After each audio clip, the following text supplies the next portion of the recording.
आइए एक सफर पर चलते हैं।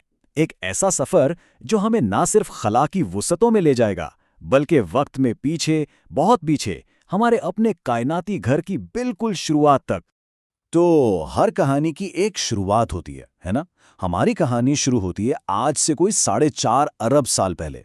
जरा तसव्वुर करें, गैस और धूल का एक बहुत बड़ा बादल जो कशिश शकल के ज़ेर असर नाचना शुरू कर देता है, और इसी कायनाती रक्स से जन्म लेती है एक घूमती हुई डिस्क, यानी सोलर नेब्यूला, जिससे हमारा सूरज, हमारे सैयारे और वो सब कुछ बना जिसे आज हम अपना घर कहते हैं।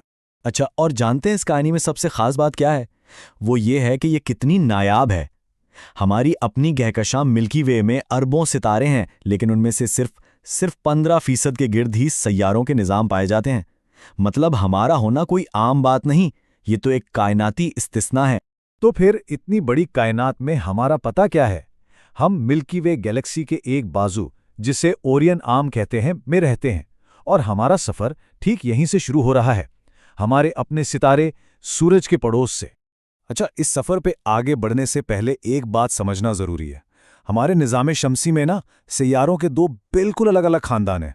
एक हैं छोटी चट्टानी दुनिया वाले सैयारे, यानी टेरेस्ट्रियल प्लैनेट्स, और दूसरे हैं गैस और बर्फ के बड़े बड़े देव, जिन्हें जोवियन प्लैनेट्स कहते हैं। तो चलिए सफ़र का पहला हिस्सा शुरू करते हैं। हमारा पहला पड़ाव है अंदरूनी निज़ाम शमसी। ये वो दुनियाएं हैं जो सूरज के सबसे करीब, बहुत घनी और बहुत गर्म है। और सूरज के सबसे करीब कौन है? अतारिद। ये हमारे निज़ाम शमसी का सबसे छोटा सैयारा है, और भाई इसे तो हमेशा कहीं पहुंचने की जल्दी रहती है। इसकी रफ्तार का अंदाज़ा बस इस बात से लगाएं कि जहां हमारी ज़मीन को सूरज का एक चक्कर लगाने में 365 दिन लगते हैं, वहीं अतारद ये काम सिर्फ 88 दिनों में कर लेता है। जी हां, ये निज़ाम शमसी का सबसे तेज़ रफ्तार सैयारा है। अतारद से थोड़ा आगे बढ़ें तो आता है ज़हरा, एक ऐसी दुनिया जो दूर से तो बहुत खूबसूरत लगती है, लेकिन सच पूछें तो ये एक जहन्नम से कम नहीं। क्यों? क्योंकि इसकी फिजा कार्बन डाइऑक्साइड से भरी पड़ी है। ये कंबल की तरह गर्मी को अंदर ही कैद कर लेती है, और नतीजा, सतह का दर्जा हरारत 800 डिग्री फ़ारेनहाइट से भी ज्यादा हो जाता है। इतनी गर्मी कि वहां सीसा भी पिघल जाए।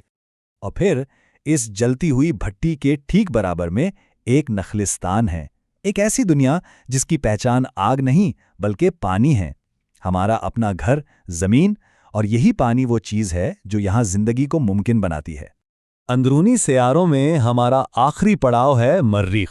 आज तो ये एक ठंडा, वीरान, लाल रंग का सहरा नजर आता है, लेकिन इसकी कहानी हमेशा से ऐसी नहीं थी। कभी अरबों साल पहले ये सुर्ख सैयारा शायद नीला हुआ करता था।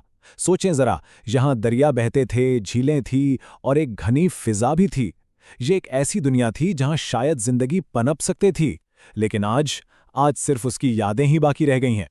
तो चलिए अब इन छोटी चट्टानी दुनिया को पीछे छोड़ते हैं और निज़ाम शमसी के एक बिल्कुल मुख्तलिफ हिस्से में कदम रखते हैं, यानी देवकामत सैयारों के दायरे में।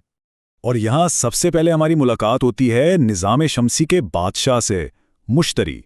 इसके साइज का अंदाज़ा लगाना तकरीबन नामुमकिन है। यूँ समझ लें कि अगर बाकी तमाम सैयारों को मिला भी दिया जाए, तब भी वो सब मिलकर मुश्तरी के बराबर नहीं हो सकते। ये गैस का एक ऐसा देव है जिस पर चलने वाले तूफान सदियों तक नहीं थमते। मुश्तरी से आगे बढ़ें तो हमें मिलता है निज़ाम शमसी का ज़ेवर, ज़ुहल, और जाहिर है ये अपने शानदार हल्कों यानी रिंग्स की वजह से मशहूर है।